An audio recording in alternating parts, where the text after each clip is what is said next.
And just by saying that, owning up to the hurt and the pain that I caused the person. Bakit kaya ang hirap mag-apologize ka? Maybe because hindi nakasanayan sa culture natin dito sa Philippines.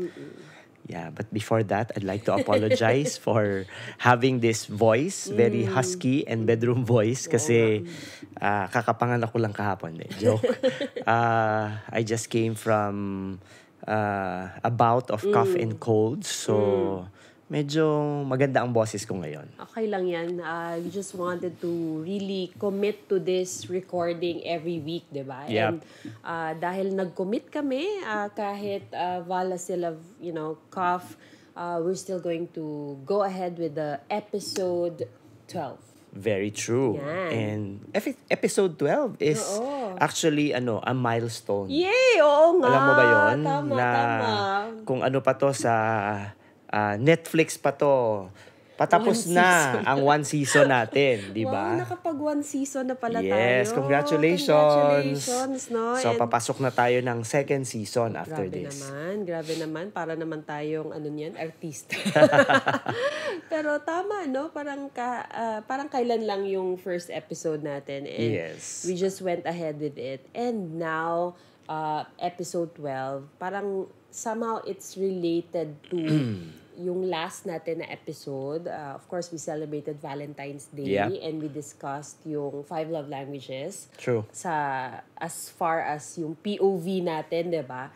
And today, nalaman ko lang from a YouTube video ni Gary Chapman, the author of 5 Love Languages, na meron palang tinatawag na 5 apology languages. Wow. Diba? Interesting. Hindi naman siya popular, pero nakita ko sa YouTube na meron palang gano'n, no? And we love to share it with you guys kasi nga, this is something that, it's a tool or a skill that all parents, if you're of course, lahat naman tayo may mga relationship naman. It's a tool that we all should know how to use since we are all in a relationship. That's true. And yun nga, gaya nung pinag-usapan natin kanina, bakit parang ang hirap gawin yung paghingi ng forgiveness or apology. Yeah. And that is because parang hindi siguro na ituro, hindi dahil hindi nakasanayan, or hindi siya part ng culture natin. Yes, and sabi nga ni Gary Chapman, it still goes back to our upbringing as a family or in the family. So, question ko sa iyo, Val, paano ba ang pagsusorry or how do you say sorry in your family, in your own family? Based sa nakasanayan ko or nakagisnan ko, no, honestly, kapag ka nagkaroon ng conflict dati, within my family, whether sa parents ko yan or dun sa mga tita ko, pag nagkaroon ng conflict, tumatahimik lang yung isang party. Pagkatapos ng mainitang pag-uusap, actually hindi lang isang party, both parties, nagkakaroon ng silent treatment. Okay. Diba? And after 1 hour or probably after 1 day or sometimes tumatagal ng ilang araw, pag nag-usap, parang walang nangyari. Wala nang sorry. Parang, sige, simple things like tinamplihan ng kape, or in-invite na kumain, or binigyan ng something. Alright. Tapos na, hindi na pinag-usapan kung ano yung nangyari. Okay. Parang okay siya, pero now that we're going to discuss this, parang hindi siya ganun ka-okay. Diba? Correct. Kasi nga, sige, bago natin i-discuss talaga. Bago natin himay-himayin yung 5 apology languages. Yeah. Sa family ko naman, usually pag nag-aaway sila mama and papa, they have disagreements, no? Ganun din. Kumbaga, usually what I see is si mama tumatahimik, hindi kumakain together with us, umakyat sa room, and parang the following day, parang i-joke siya ni papa, tapos pag okay na, parang, ayun na, as in, like, it's a normal day.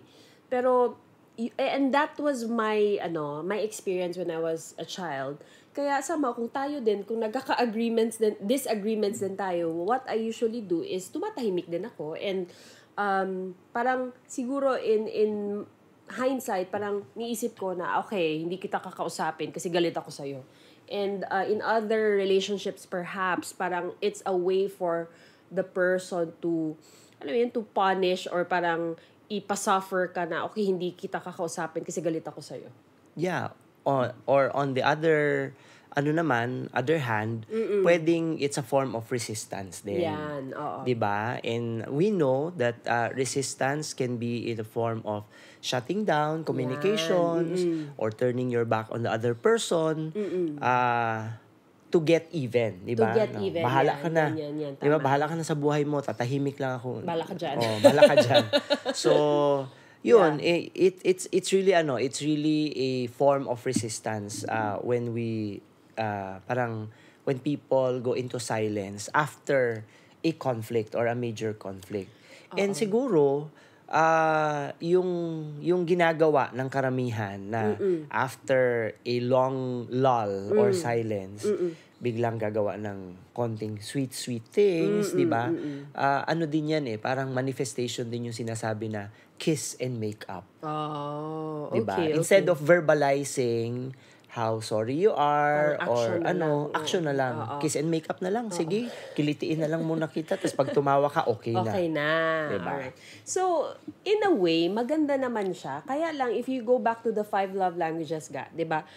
Meron pa ring way of giving and receiving ang apology. So, same way with the giving and receiving sa love languages. Languages. Ang apologizing din pala for your mistakes, for broken agreements, meron ding way of somehow accepting or receiving that in every person. Okay. Diba? And kung hindi natin alam to, perhaps parang yan na yung gagawin din natin kasi yun din yung nakaugalian natin in our family.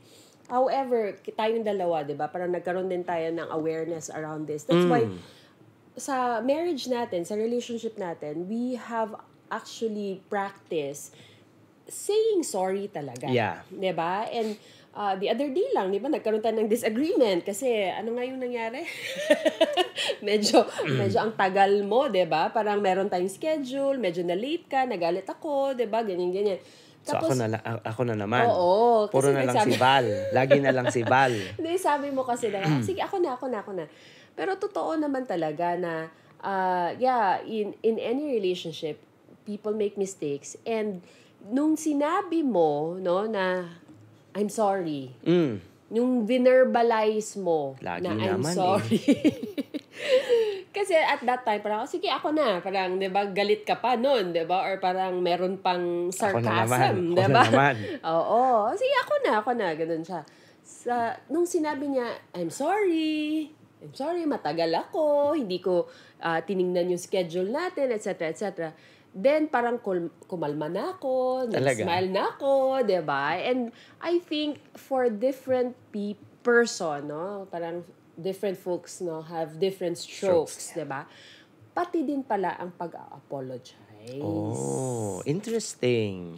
Sige. Grabe, no? Genius tong si Gary Chapman because itong mga itinuturo niya, it's really, making people have better relationships. Lalo-lalo na dun sa mga tumatanggap ng ganitong klase ng concepts or principles. Wait lang. Hindi lang si Gary Chapman ang nag-work nito. It was also together with Dr. Jennifer Thompson.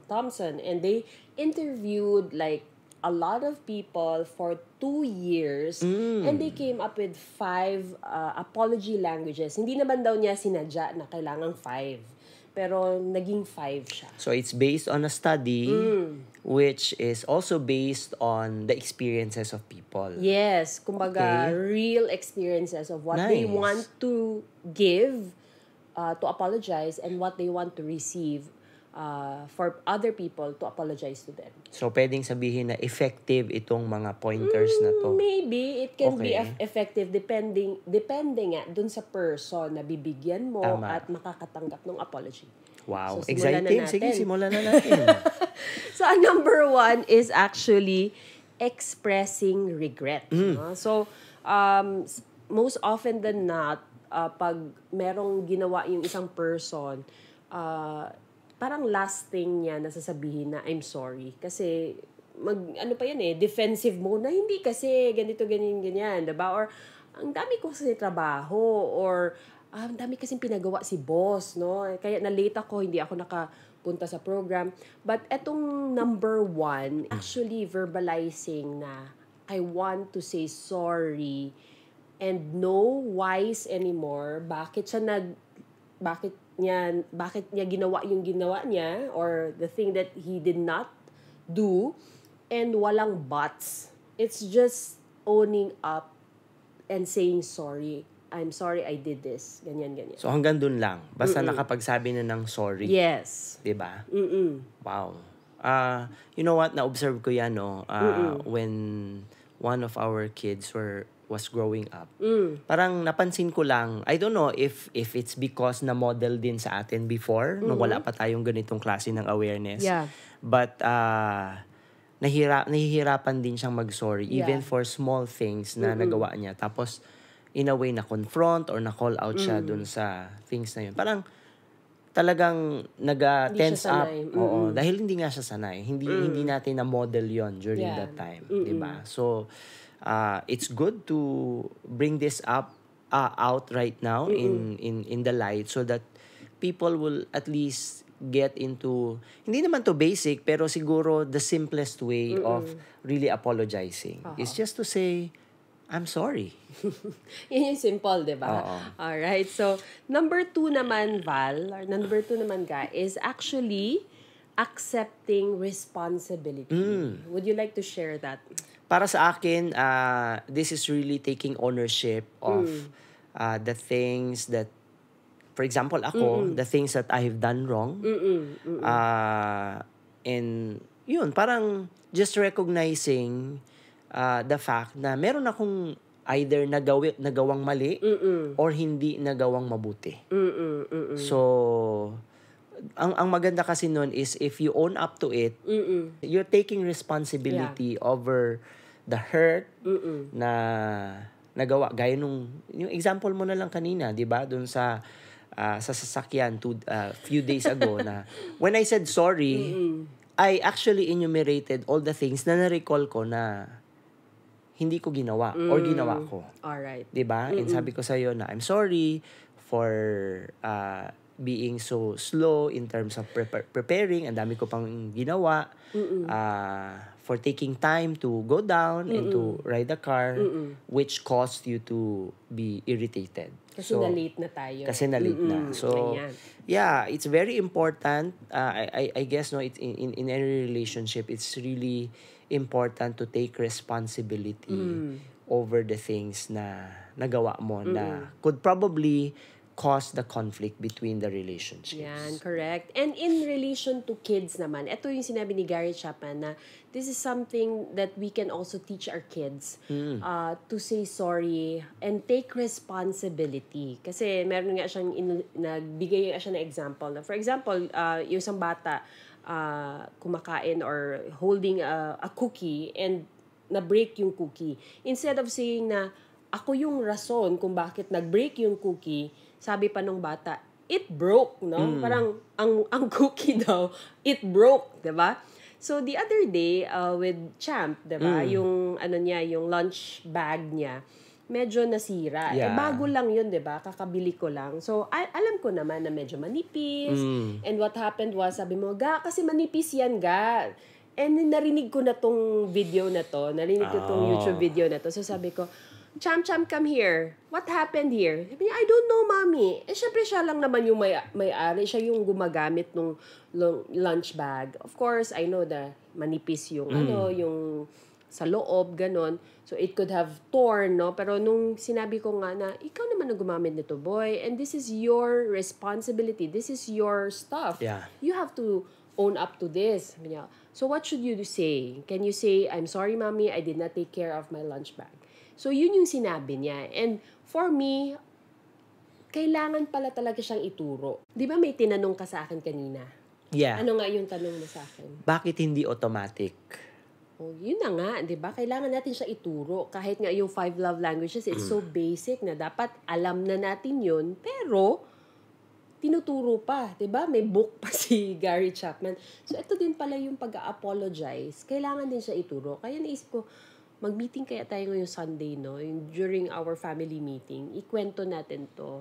Na kahit tayo in the family, we need to hear people saying sorry for something like a mistake, meron tayong miscommunication, ganyan-ganyan. Para at least, hindi lang natin siya i-sweep under the rug. Na, Yeah.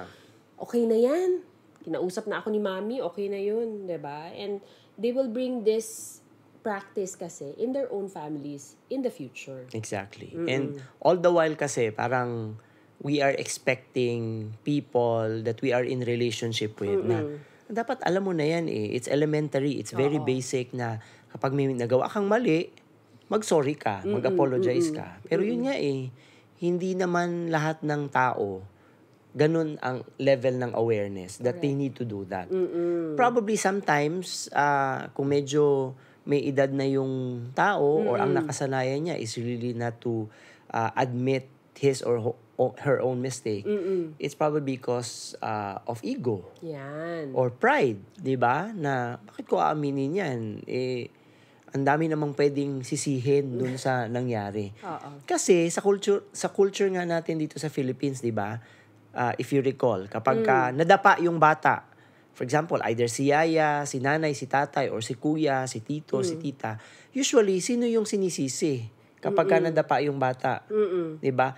Bad yung floor, Okay. 'di ba? So yung floor ang nagiging salarin instead na the action mismo nung bata. Tama. So, Diba? number 2 is very essential and it's a tool that we can teach our kids early on, no? And saying sorry and apologizing, taking accountability for their mistakes. Alright? Okay. So, Number 3 is Number of three. course yung offering restitution. yan. Ito- Ano ba sa Tagalog ang restitution? Most likely hindi rin ito nakasanayan, 'di ba? Restitution is yung bayad Okay. or yun yung pinakaano naiisip ko na Parang in exchange. in exchange or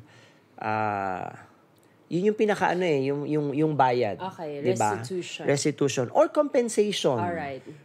Para dun sa naging resulta nung pagkakamali na nagawa. Yeah. Grabe, ang lalim, no? Siguro ano yun siya, one way to put it simply is how can I make it up to you? Yun. And especially for women, no? I mean, I'm speaking for myself as well. Di ba pag may ginawa yung husband mo or someone sa'yo, parang you would want na you want to see the person na meron siyang effort to correct the mistake or to change. Yeah. 'Di ba? So eto 'yun yung number 3 na parang nakikita mo din na meron din siyang improvement dun sa past mistakes niya. Okay. 'Di ba? So ano ba yung pwede nating example dito? Ako natatandaan ko na example dito was when I volunteered before sa church. And I was actually in the staff house ng Alright. church na kapag meron kang nasira or nabasag, Okay. ang restitution is you really have to Bayaran mo. replace or either you pay for it or you replace it with the same thing. Okay, Diba? okay. Kung talagang sorry ka dun sa ginawa mo, kahit na aksidente yan or intentional yan, you okay, replace it. 'Di ba? Tama.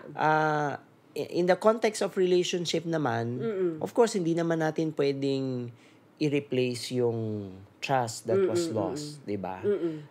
Sabi nga ni Gary Chapman, hindi mo daw forgiveness doesn't necessarily equate to forgetting. Alright. 'Di ba?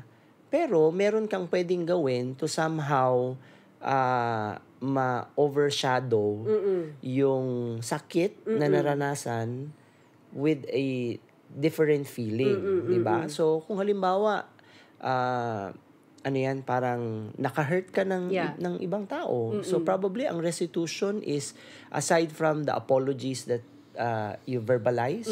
Pwedeng magbigay ka ng flowers. Pwede. 'Di ba? O kaya naman i-date mo.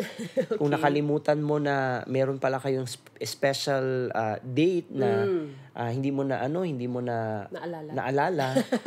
Make it up, 'di ba? Pwede. By leveling up dun sa date. So Yeah. that's yun yung naisip ko na form of restitution na pwedeng gawin. Pwede rin, no? And like for example, mga housemates or let's say, like you have a roommate, diba? Nag-ano din kasi ako, nag-dorm din ako before. So for example, in that context, if hindi ka naglinis ng room and supposedly yan yung schedule mo, the way that you can make it up for it is probably instead na isang beses ka lang maglinis, 2 beses ka maglinis para matuwa yung roommate mo. Tama ba? Exactly. Meron akong maganda example din dito. Meron akong maganda example dito. Ano? So for example, sa isang organization, ayan. This month you missed out on your target date. Oh, pwede In yan. generating the result na pinangako mo dun sa team mo o kaya naman dun sa leader mo or sa manager mo. Lumampas ka dun sa target date ninyo. Yan. Or hindi mo na-meet yung yung certain performance na ipinangako mo na gagawin mo.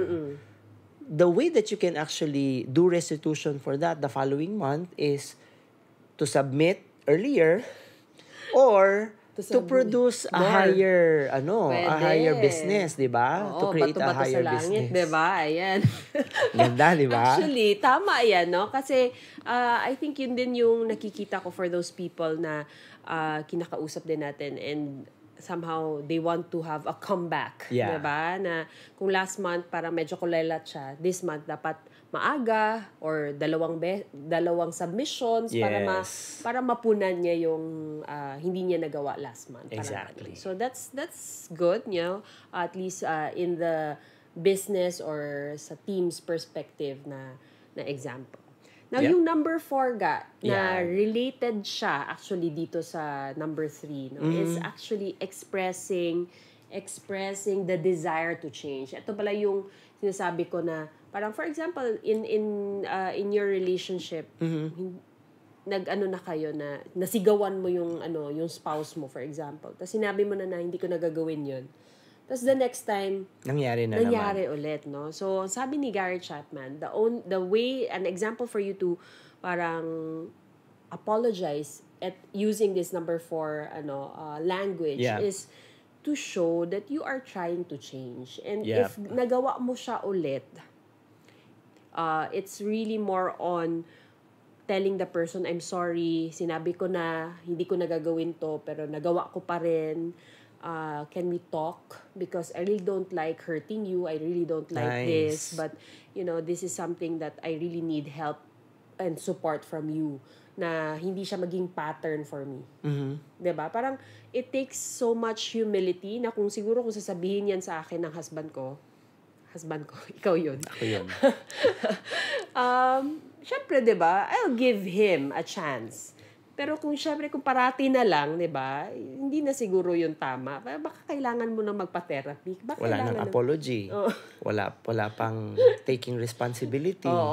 Wala pa ring restitution. Hindi kung nag-sorry siya tapos ilang beses na nag-sorry, parang ilang beses mo siya papatawarin. Parang nagiging 5-5 na lang yung sorry na word, 'di ba? Kung hindi naman siya nagpapakita na he is also changing, he or she is changing, willing to change and trying to change. Kasi iba yung, sige, gagawin ko, pero wala naman siyang ginawa. Maybe wala siyang kinausap na counselor ba yan? Or, like a mentor who can support. Or maybe for the two of them, kung parati talaga silang nag-aaway, nasisigawan niya talaga yung spouse niya, then maybe they can consult with a marriage counselor. Pwede. Tama, di ba? Yeah.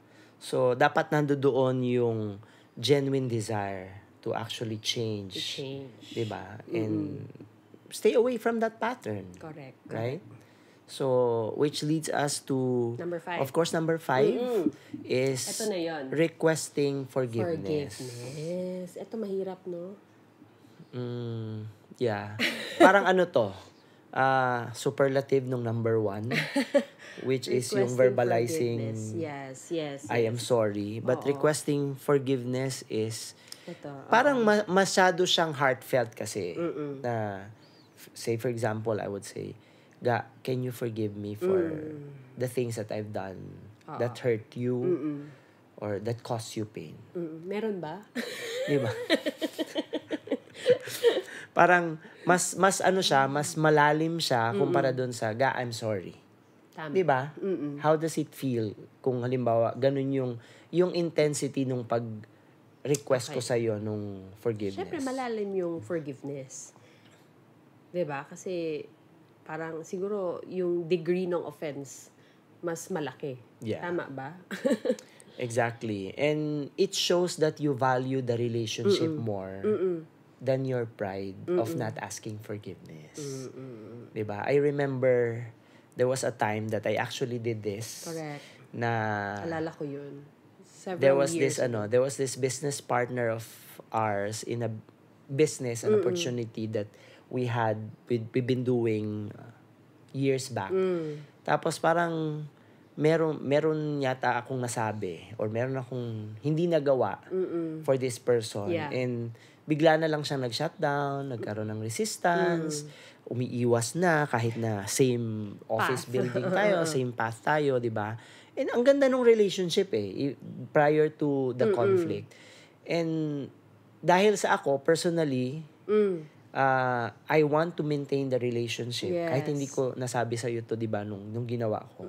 I went to the office of this person and sabi ko lang sa kanya na you know what? Our relationship as business partners and probably as friends, even before we became business partners, is more important to me than the business that you're bringing in and the business that I'm also providing for you. If there's any way that I actually hurt you or caused you pain for what I did not do, na ini-expect mo sa akin, I'd like to ask for your forgiveness. Wow.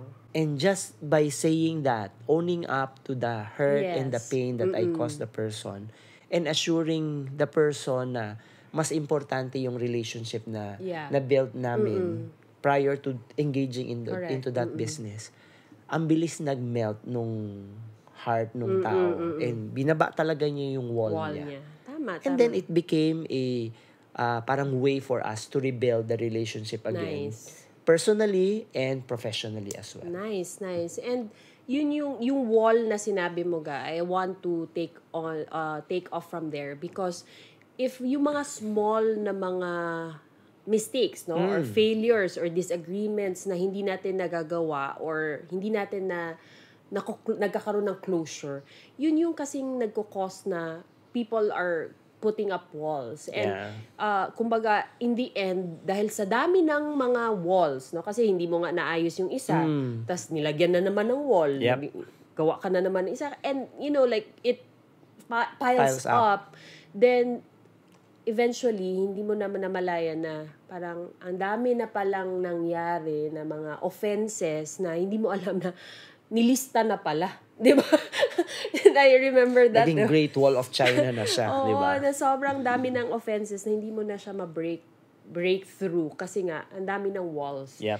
And that's the reason why in any relationship, it's also good that we are mindful. Parang merong temperature check. Di ba? Na parang, uy, saan kaya yung relationship namin? Ano kaya yung parang love tank nitong person na to. Diba, going back to the love languages, it's really making sure that the love tank of the person is full all the time. Kasi just in case magkaroon ka ng disagreement, meron kang nagawang mga mistakes, no? Hindi naman siya sinadya talaga, pero medyo na-hurt yung feelings nung person. At least kung nabawasan man, balikan mo agad, maging 100% siya, knowing that it's clear and your relationship is, like full blast talaga, 100%. Nice. Yun. So it's really important to have that, assessment or check dun sa relationship. Pulsuhan mo. Pulsuhan lang yung relationship, di ba? Yeah, lalo-lalo na kung napapansin mo na medyo Distant distant diba? na, nag-isolate na, napansin mo na Oo. nagre-resist na. Hindi sumasagot ng Oo. mga messages, diba? Yan. It takes so much sensitivity. Kahit hindi man so much, no, it takes sensitivity to actually notice that. Yeah. Lalong-lalo na if the relationship is meaningful. Correct. Nakakapagtaka naman ang ganda ng relationship niyo, tapos biglang one day tumahimik na lang. Yan. Hindi ka na sinasagot sa text or sa phone. Ilang ring na, hindi ka na Blinak ka na pala. Naka-block ka na pala. Ang question ko ngayon is, paano kung hindi naman ikaw yung nagkamali eh? Dapat ba ikaw yung mag-sorry? Kahit papaano may contribution ka eh. Correct. Diba? Diba? And you will only know kung ano yung contribution mo if you're going to talk to the person. Yes. And if the person will say na, yeah, ito yung nagawa mo, even if clueless ka pa rin, Yeah. you own up to that percentage na nakakontribute ka dun sa sakit ng tao. Correct, no? And, Diba? etong, At least para sa akin, yun yung principle ko. And alam mo yan, 'di ba? Na minsan kahit hindi ako yung may kasalanan, ako yung nag-a-apologize. Bakit ako ang tinitingnan? And ganun ka rin naman, 'di ba? Hindi. Because in any relationship, if we cause pain, hurt, or naka-offend tayo sa isa't isa, one way or the other, whether intentional or unintentional, Correct. may contribution tayo doon. Kaya Kahit na maliit na percentage lang. Kaya nga. And kaya ako natawa kasi sasabihin ko na, actually, kayong dalawa ni Gary Chapman, nag-agree kayo dito sa principle na to. Kasi nga, sabi niya na, kahit sabihin mo daw na, hindi ko naman kasalanan, 95% sa kanya yung kasalanan, you still have the 5%. And Yes. take accountability and responsibility dun sa 5%. Mag-sorry ka na lang kahit siya pa yung 95% nung reason bakit kayo nag-disagree in the first place, diba? Yeah. Kasi at the end of the day, parang gusto mo pa rin na maayos yung relationship. Yeah, because ang objective natin is for better relationships. Better relationships. And I love this because hindi lang naman siya applicable sa marriages, but, in mga organizations, diba? Sometimes leaders, we feel na, hindi, dapat ako yung leader. Yeah. Or ako yung parent. Dapat sila ang mag-sorry. Yeah. Diba? Ganon. But if you feel that this relationship is really important, somehow, you meet halfway. Tama. Diba? And even with our kids, diba? Several times, kahit, dapat hindi na tayo nagsusorry kasi tayo yung parents, diba? But, I love my kids so much and I don't want na aabot ng isang week na hindi kami mag-usap, diba? And I would really apologize kung alam ko talaga na kasalanan ko. Yeah, and that's gonna be a very unpopular statement because I'm sure for a lot of parents who are, or leaders na lang for that Yeah, matter, who has this conventional way of thinking na, no, ako yung leader, ako yung head Ako yung of the masunod. family, ako yung dapat na pinapakinggan dito. Correct. It's really, it's really quite a challenge to admit your own mistake or Yeah. at least yung Pagsusorry. maliit na contribution mo Ah. dun sa conflict na nangyari or dun sa sakit na naidulot dun sa isang tao. Correct, no? And at the end of the day, forgiveness is really for giving, no? Para ibigay, no? Kung i-dissect mo yung word, which we can talk more about in the next episode because medyo malalim yan. But etong mga basic tools that we discussed today is really you can use on a day-to-day basis. Yep. And sabi nga ni Gary Chapman na depending on the offense, then you apply the tool. So question, pag minor offense, which one ang dapat gawin? Ako pwedeng as simple as saying sorry and accepting responsibility. Pwede. Kung major offense. Yan. Diyan pwede nang pumasok dyan yung genuineness genuineness nung desire to ask for forgiveness, and at the same time to do restitution. Yan. Making it up for the relationship to move forward. Ayan. So, sabi ni Gary Chapman, kung minor offense daw, kahit isa, gawin mo. Kung major offense naman, all. Dapat lahat. 'Di ba? Parang love languages lang Tama. din, 'di ba? Na you do all. Kasi hindi pwede, kasi sanay lang ko dito eh. Ay, hindi ko ako sanay dito eh, 'di ba?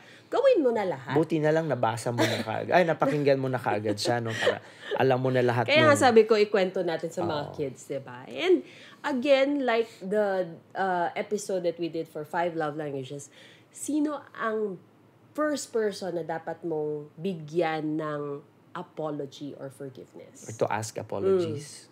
Sarili. Correct, 'di ba? Kasi there are so many times when we make mistakes. Ako personally, when I make mistakes, I'm so hard on myself. Wow, Diba? talagang ramdam ko yun. I'm so hard on I'm myself. so hard on myself kasi perfectionist, 'di ba? Gusto ko in control of things. And that's why my life sometimes is, parang ang hirap naman nito, 'di ba? Buti na lang, 'di ba? Umabot tayo ng 20 years na kahit Kahit na may mga dumarating na Yeah. conflict, mga disagreements, mga hurt and pains, yan, at least alam natin yung basic. which is the most important thing. And sabi pa nga ni Gary Chapman, the second essential thing for better relationship is to say sorry. Sorry.